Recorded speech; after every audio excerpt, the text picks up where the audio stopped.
vendredi 23 décembre 2022, nous sommes venus dans cette belle église de la Plaine pour célébrer la lumière, l'espérance, la paix, la joie, pour rendre grâce d'une naissance.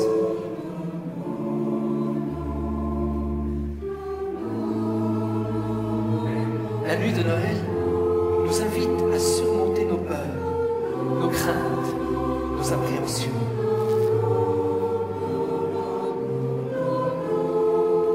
Et l'on peut nier que, depuis quelques années maintenant, avec la pandémie et la guerre en Europe, elles sont nombreuses, ces inquiétudes, ces anxiétés et ces détresses.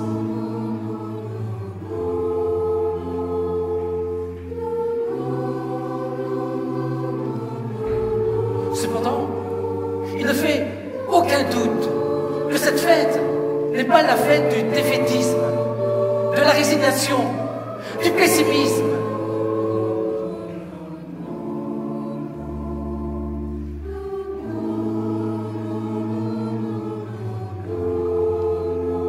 Toutes ces lumières que l'on apporte maintenant sont au contraire un défi à la nuit, à notre nuit intérieure aussi, et à nos propres obscurités.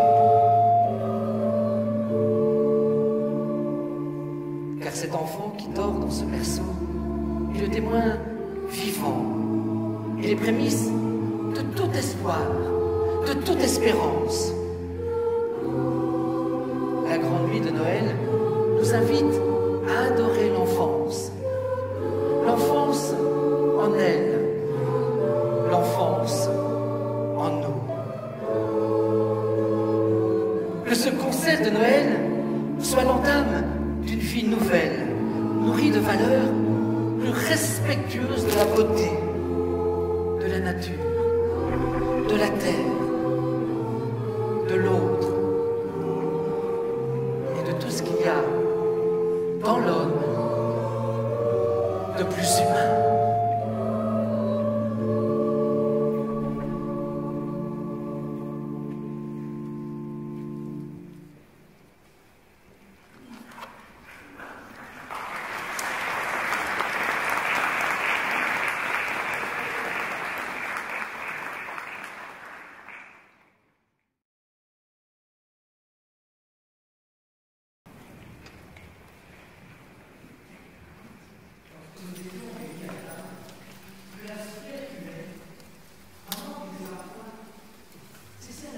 De parler, nous obéissions.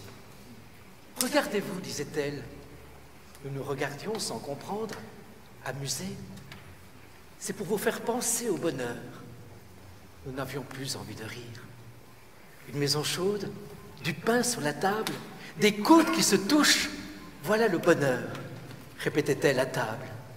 Le repas reprenait tranquillement et nous pensions au bonheur qui sortait des plats fumants. Et nous étions heureux. Papa tournait la tête jusqu'au fond du corridor, en riant parce qu'il se sentait visé.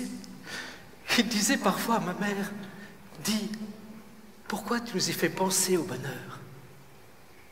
Ma mère répondait, « Pour qu'il reste avec nous le plus longtemps possible. Pour qu'il reste avec nous le plus longtemps possible. Pour qu'il reste avec nous le plus longtemps possible. »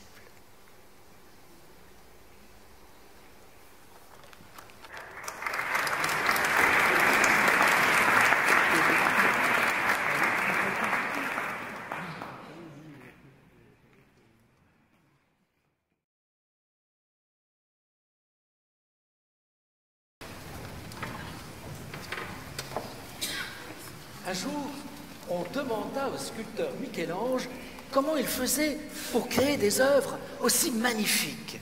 « C'est très simple, répondit-il. Quand je regarde un bloc de marbre, je vois la sculpture qui est à l'intérieur. Il ne reste qu'à retirer ce qui est en trop. » Vous savez, nous sommes tous comme des blocs de marbre. Sous le bloc froid, glacial du marbre, se cache toujours de la chaleur et de la beauté. Cette œuvre est enfouie sous une gangue d'appréhension, d'incertitude, d'indécision. Puissions-nous alors découvrir l'œuvre qui se cache en chacun de nous et, de manière tout à fait corollaire, en toute personne.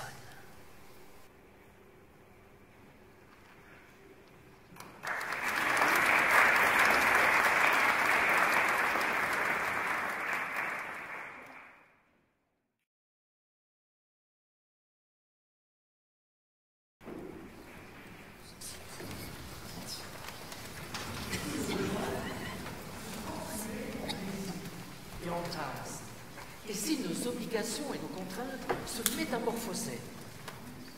Sur un sentier raide et pierreux d'Afrique, un homme rencontre une petite fille qui porte son jeune frère sur son dos. « Mon enfant, lui dit-il, tu portes là un lourd fardeau. » La petite fille le regarde et lui dit « Mais enfin, c'est pas un fardeau, monsieur, c'est mon frère. » Et moi qui assistais à la scène, je demeurais interdit. Le mot de cet enfant s'est définitivement gravé dans mon cœur. Et quand la peine des hommes m'accable et que tout courage me quitte, le mot de cet enfant me le rappelle.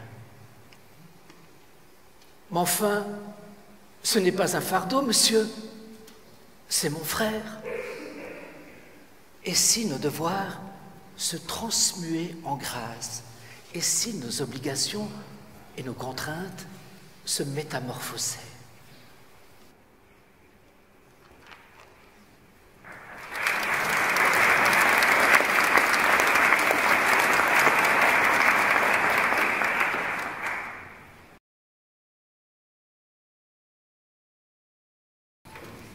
Un jour, dit la légende, il y eut un immense incendie de forêt.